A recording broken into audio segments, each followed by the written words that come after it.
పడిందా గుహ పడుతున్నాను. అబ్బా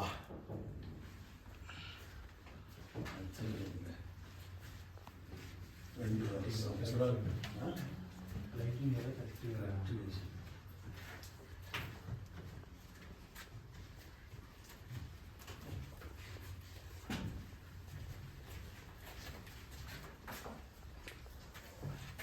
ఏం చేస్తాను